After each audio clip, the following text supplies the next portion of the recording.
우리 할렐루야 샬롬하고 뒤에서 또 인사합니다.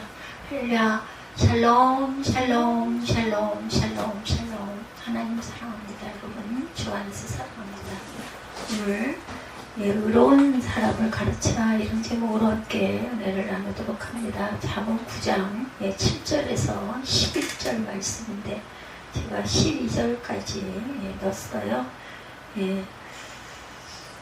10절 보면 거만한 자를 징계하는 자는 도리어 능욕을 받고 악인을 책망하는 자는 도리어 흠이 잡힌다고 그러죠. 그래서 12절에도 내가 만일 지혜로우면 그 지혜가 네게 유익할 것이나 만일 거만하면 너 홀로 해를 당하리라. 이 거만한 자가 누구냐면 7절이죠. 거만한 자를 징계하는 자는 도리어 능욕을 받고 악인을 책망하는 자는 도리어 흠이 잡힌다. 이렇기 때문에 지혜로운 자를 가르치고 책망하라 이렇게 말씀하지만 우리는 그러할지라도 기도하고 좋은 말로 자꾸 권면을 해야 되겠죠. 본문의 9절 윗부분에 의로운 사람을 가르치라.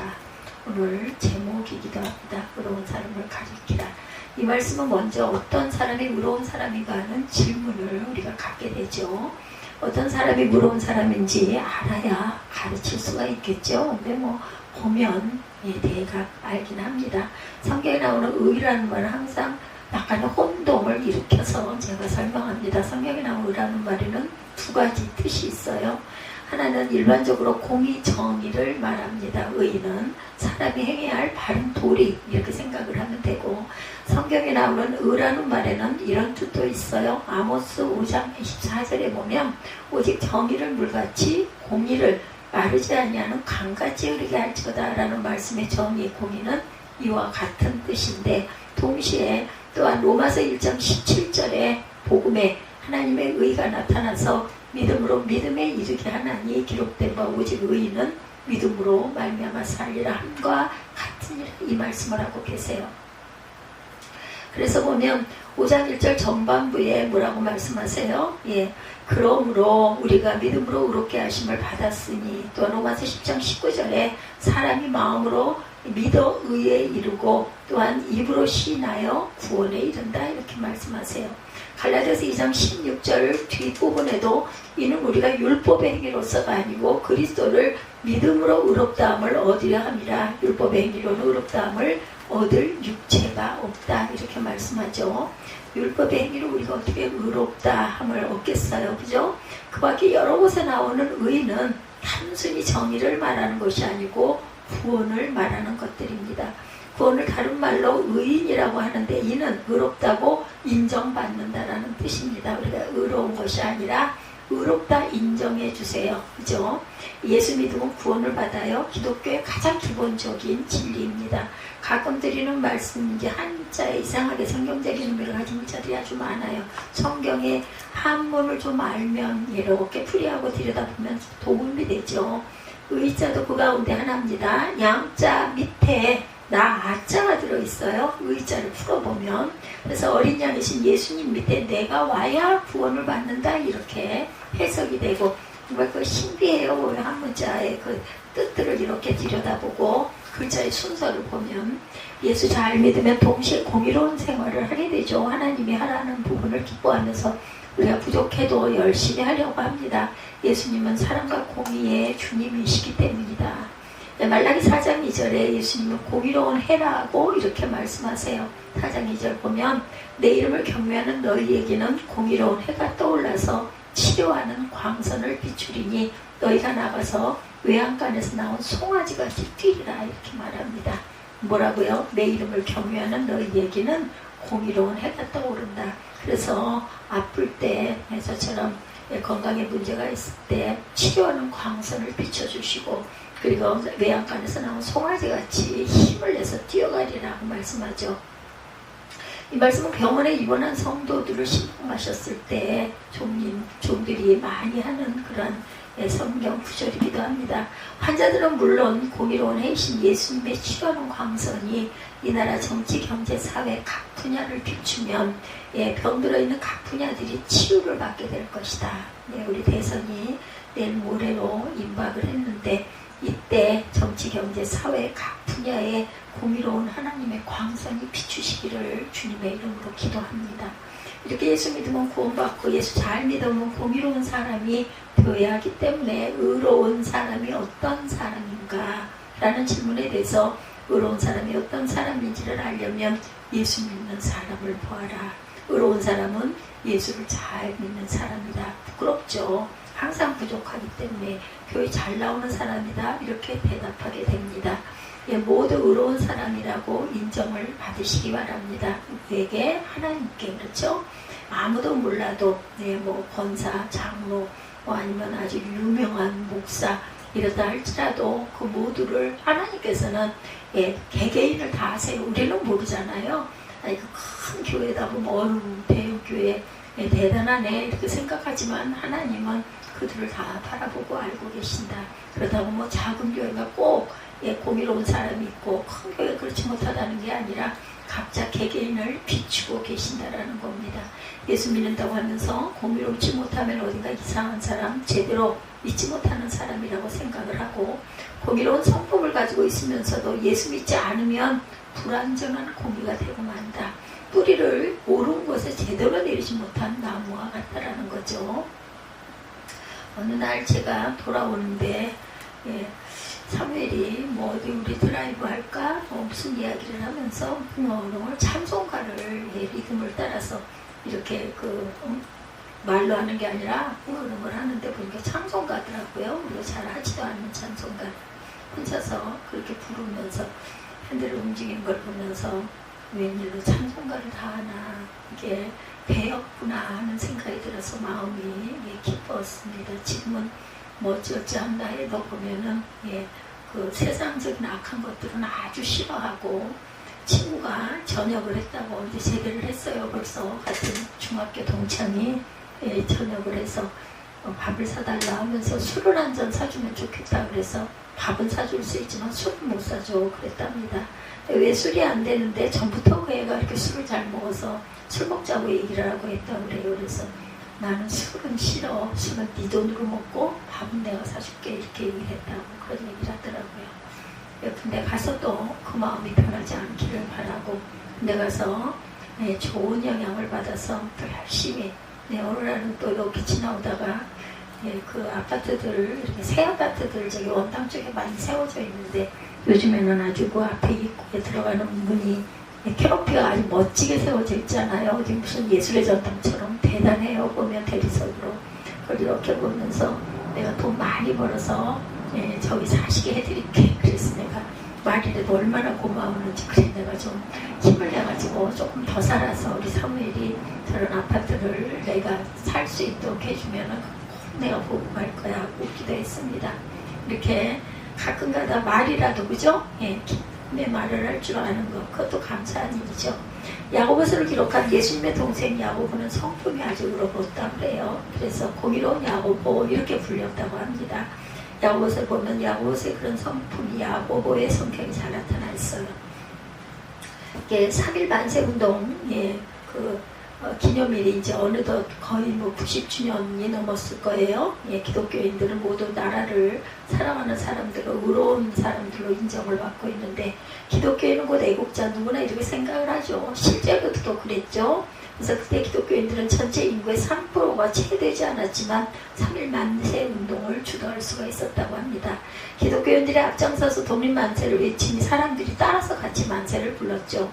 오늘은 의로운 사람을 가르치라는 말씀을 중심으로 은혜와 교훈을 구하고 있는데 예수를 믿는 우리가 먼저 의로운 사람이라는 인정, 실제 그렇게 의롭지는 않지만 그래도 그래 너는 의로운 사람이라 내가 인정해 줄게. 그래서 우리가 칭의다 이렇게 얘기를 합니다.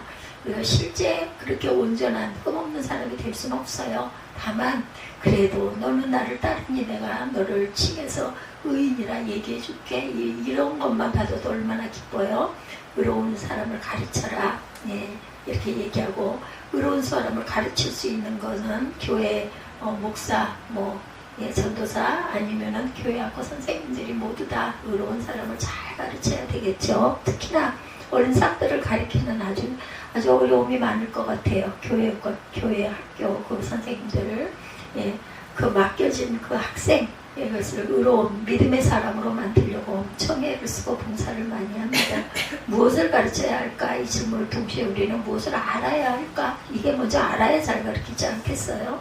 오늘 본문 10절 말씀에 야훼를 경외하는 것이 지혜의 근본이요 거룩하신 자를 아는 것이 명철이다. 그래서 우리가 하나님을 열심히 힘써 알라. 호세아가 그렇게 말하죠. 이것을 가르쳐야 하고 알아야 가르치겠죠.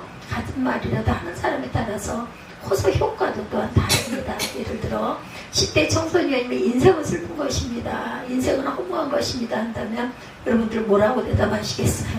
뭐 아무것도 모르면서 이러지 않겠어요? 네. 인생의 ABC도 모르는 주제에 뭘 안다고 그런 소리를 해. 이렇게 아마 얘기할 겁니다. 입이 좀 좋지 않은 분들은 머리에 못도 안 마른 것이 이런 얘기를 예전에 많이 들었어요. 어른들이 그런 말씀 많이 했죠.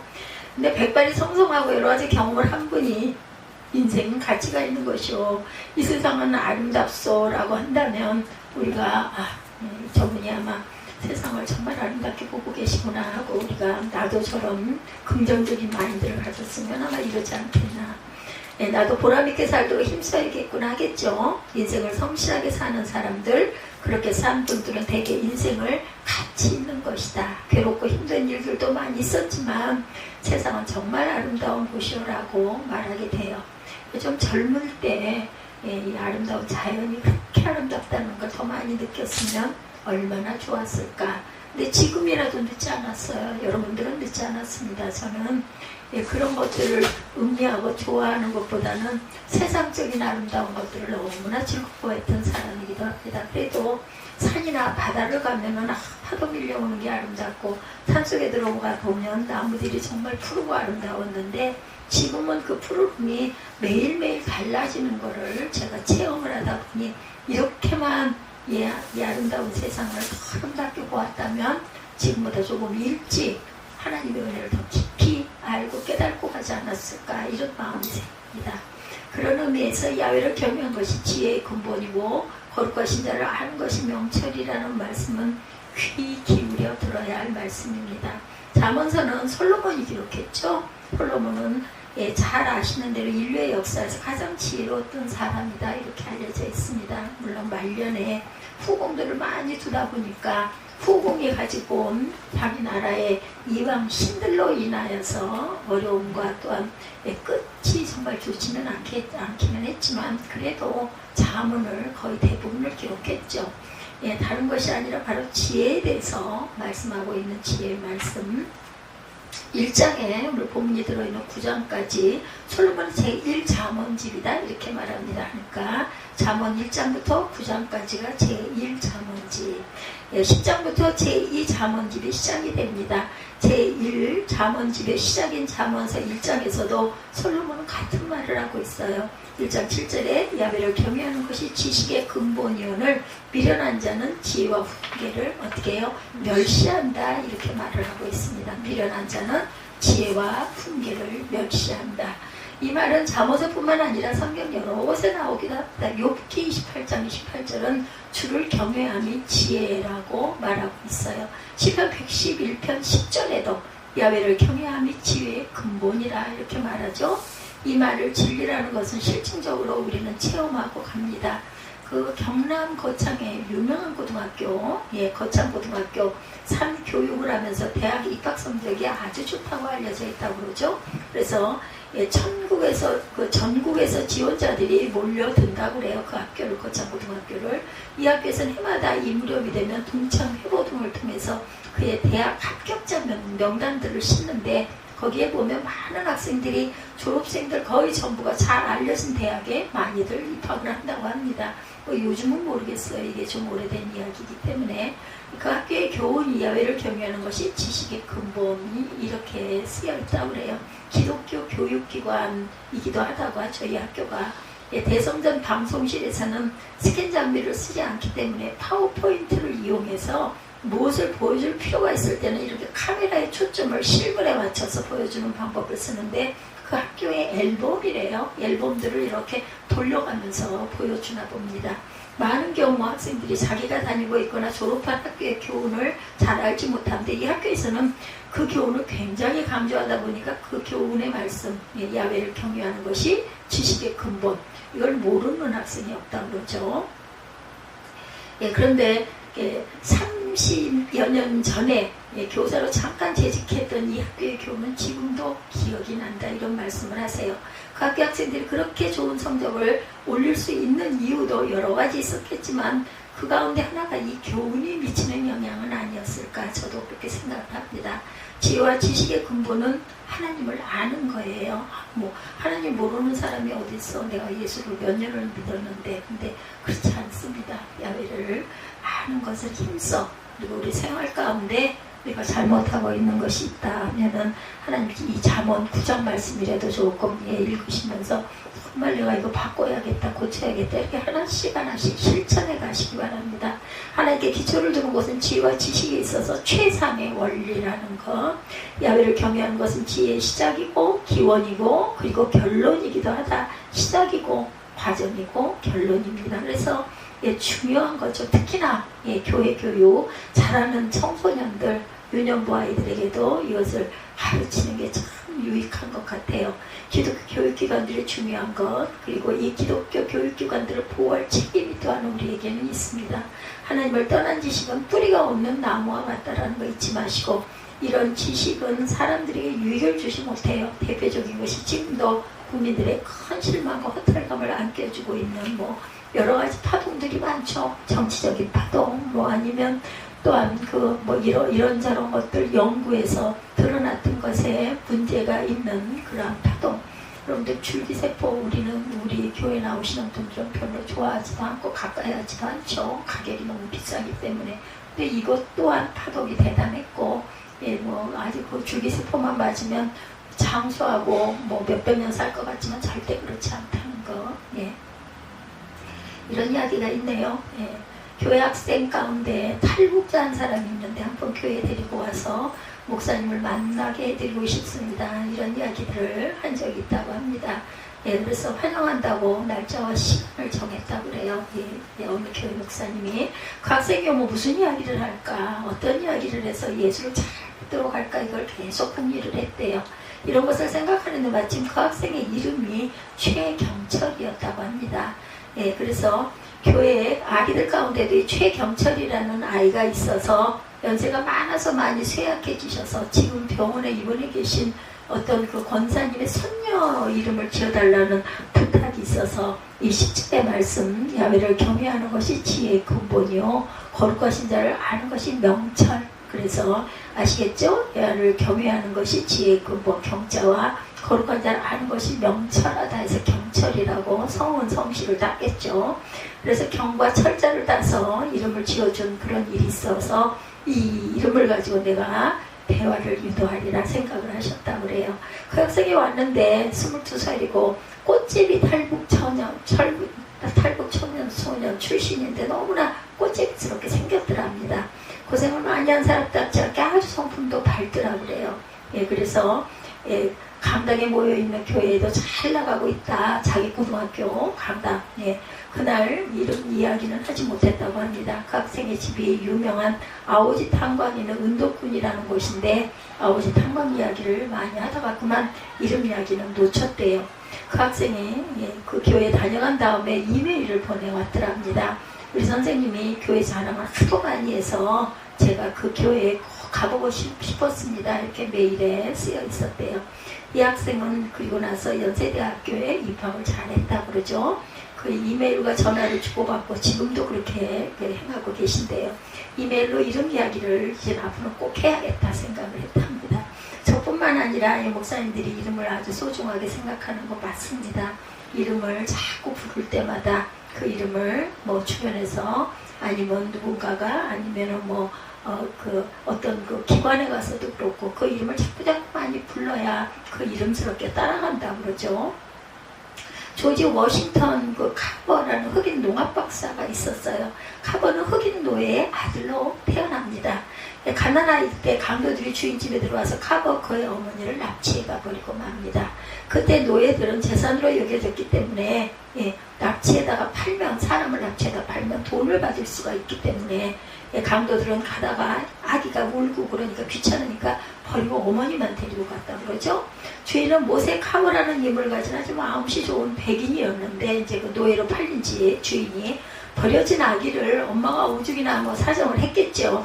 그걸 찾아다가 거두어서 길렀다고 하네요. 그 아기는 이름도 없었는데 주인이 자기 성을 붙여주어가지고 좀 자라자 그 주인 집을 떠나 노동을 하면서 공부를 합니다. 이 아이가 고등학교 때 세탁소에서 일하면서 고학을 했는데 주인이 교회 잘 다니는 사람이었다고 그래요. 어떻게 됐겠어요? 따라갔겠죠.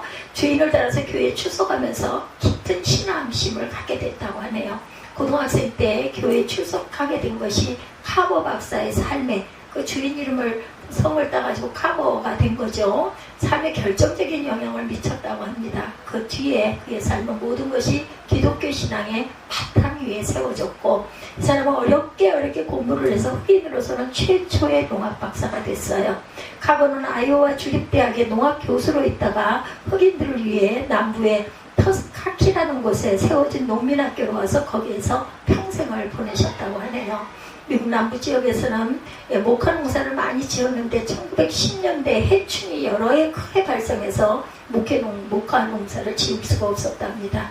농민들이 절박한 처지에 놓이게 됐어요. 카버 박사는 흑태진 목화밭을 땅콩을 심어라 이렇게 말을 했다고 그러죠. 농민들은 존경하는 카버 박사의 말을 따라갔습니다. 그러나 땅콩은 굶고 찔거리가 되었지 쓸모가 별로 없었다고 하네요. 그때는 자연히 수요가 적었어요. 그러니 거기서 뭐가 얼마나 거두어졌겠습니까? 카버 박사는 땅콩을 가지고 다시 연구를 합니다. 기호품, 식료품, 의약품, 물감 그 밖에 많은 것을 땅콩을 가지고 만들어내요. 그래서 카버의 별명이 땅콩 박사가 되었대요. 그래 어떻게 됐겠어요? 이렇게 해가지고 많은 도움이 됐겠죠. 의약품도 만들고 식료품도 만들고 물감도 땅콩으로 만들었다고 그래서 저는 처음 알았어요. 땅콩에 있는 어떤 그 물질이 물감의 원료가 된다는 거.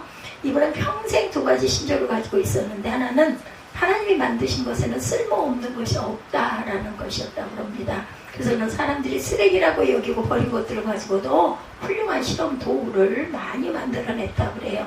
카버는 나는 흑인 노예의 아들이야. 나의 어머니의 얼굴도 기억을 못해. 나는 버림받은 존재야 하기 쉬웠는데 그렇다면 그는 그렇게 보람있는 삶을 아마 살 수 없었을 거예요. 나는 하나님이 지으신 귀하신 존재다. 나는 쓸모없는 존재가 아니다 했기 때문에 아마 이렇게 훌륭한 사람으로 자랄 수 있었겠죠. 인류를 위해 특히 어려운 처지에 있는 동족들을 위해 많은 봉사를 했다고 그러죠. 로렌스 엘리오트라는 사람이 조지 워싱턴 카버의 전기를 썼는데 부제목이 극복의 사람이었다고 하네요. Man who overcome 였다고 합니다. 나는 하나님이 지으신 귀한 존재다라는 인식을 가지고 있으면 우리도 이런 많은 어려움들을 극복할 수가 있죠. 지금 미국 프로리그 MVP로 선정된 흑인 혼혈인 예전 사람이에요. 하인스 워드 선수 이야기가 많은 감동을 또한 주죠. 오늘은 얘기를 하다 보니까 카버 박사 얘기를 하다 보니까 흑인 혼혈인 얘기를 자꾸 하네요.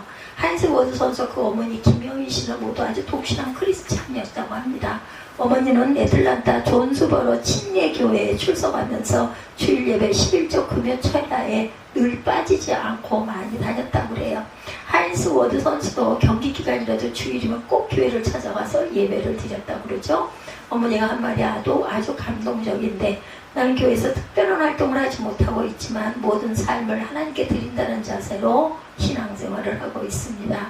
학교 식당 일을 계속하려는 것도 하나님이 놀고 먹는 것을 기뻐하시지 않는다고 여기기 때문입니다. 저는 이 모자도 우리는 하나님의 자녀이다. 우리는 귀한 존재다. 이런 믿음을 가지고 혼혈이라는 어려움을 이겼을 것이다. 저는 이렇게 생각을 합니다. 이분들도 나는 귀한 존재다 하는 사실을 다시 한번 확인하시기 바래요.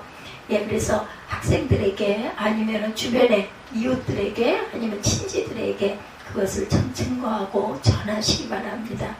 우리가 늘 하나님께서 나를 정말 존귀한 존재로 지으셨다라는 것을 잊지 않는 저와 여러분이 되셔야겠습니다. 카보 박사가 가지고 있던 또 하나의 신조는 성경에는 모든 지혜가 담겨있다라는 거였다고 그래요. 1921년에 미 국회 예산위원회에서 땅콩 문제로 청문회가 열린 일이 있었다고 그러죠. 카보 박사가 출석해서 땅콩이 중요하다는 것을 증언을 하게 됐다고 합니다. 처음에는 발언 시간이 10분이 주어졌는데 카보 박사의 증언이 너무 관심을 끌어서 2시간으로 연장이 됐다고 그러죠. 미국 국회 예산위원회의 1921년 1월 21일 속기 기록에는 청문회의 마지막 질문과 대답이 이렇게 기록되어 있다고 그래요. 버클리 의원, 근데 박사께서는 그 모든 것을 어디서 배우셨습니까? 카보 박사 책에서 배웠죠.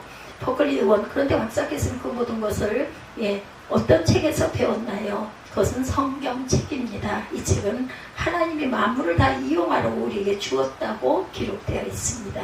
하나님은 이 책을 통해서 땅에서 나는 열매 중 몇 가지 신비스러운 것을 나에게 보여주셨습니다. 창세기 첫 장에는 내가 온 재면에 씨 맺는 모든 채소와 씨 가진 열매 맺는 모든 나무를 너희에게 주노니 너희의 먹을 거리가 되리라. 창세기 1장 29절에 이렇게 기록되어 있죠. 이것이 바로 하나님이 만든 음식물들입니다. 이 카보 박사가 국회의원에게, 버클리 의원에게 한 이야기입니다. 이 열매들은 우리들의 몸에 영양분을 보급하고 우리 몸을 보존할 수 있게 하고 또한 건강하게 합니다. 성경은 모든 지혜와 지식의 원인이 된다는 것을 여러분들 아시기 바래요.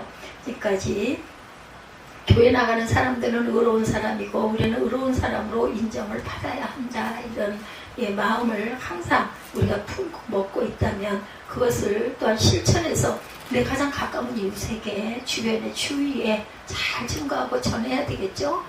전도가 다른 게 아니라 이런 게 전도예요. 특히 야훼를 경외하는 것이 지혜의 근본이고 거룩하신 자를 아는 것이 명철이라는 사실을 힘써 가르치고 또한 내가 그것을 습득해서 그대로 행하고 나아갈 때 주변에 감동을 주겠죠. 이렇게 가르치고 배우고 알면 어떤 유익이 있어요? 많은 유익이 있습니까? 많은 유익이 있습니다. 우리는 더욱 지혜로워집니다.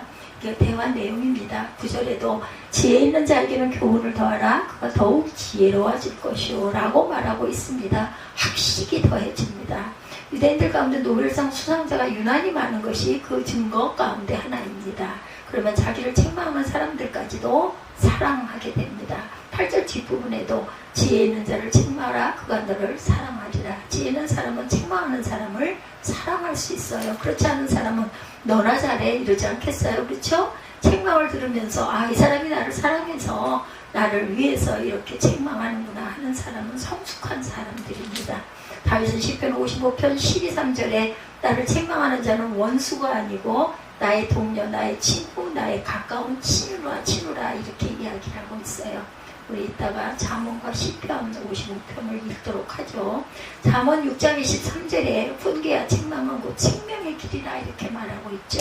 잠언서 25장 12절에도 슬기로운 자의 책망은 청종하는 귀의 금고리와 정금 형식이라고 말씀합니다.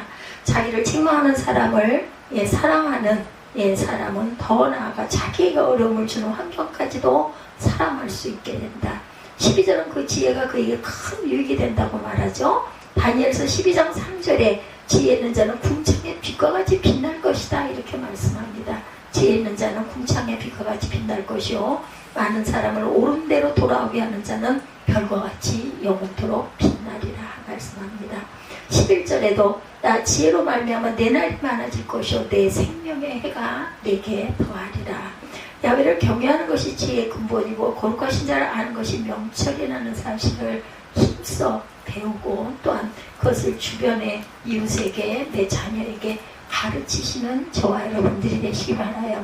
하나님께 인정을 받아서 구원받고 사람들에게 인정받아 하나님께 영광을 돌리시기 바랍니다. 모두 이와 같이 하여 더욱 지혜로워지고 학식이 또한 더하고 책망하는 사람까지도 사랑할 수 있게 되고 유익을 얻고 빛나고 장수하는 저와 여러분들이 되시기를 주님의 이름으로 축복합니다.